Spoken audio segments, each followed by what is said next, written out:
Welcome.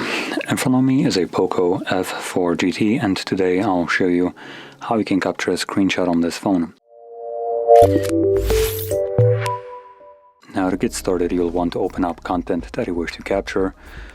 I'll be using just the home screen as an example for this, and once it's open and visible, hold power key and volume down at the same time.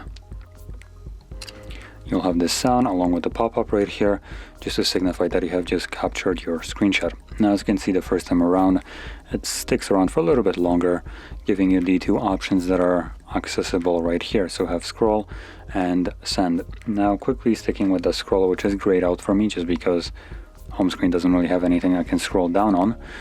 If you would have something that you can scroll down, for instance, like an Instagram app, you can click on that button and it will redirect you to, just show this, so it will redirect you right here. It will start scrolling automatically. You can tap on a page just to stop it from scrolling, and you can do it yourself. From there, click on done, select allow, and save right here. Apparently we can choose our folder, so I'm gonna stick with the screenshots, allow, and there we go.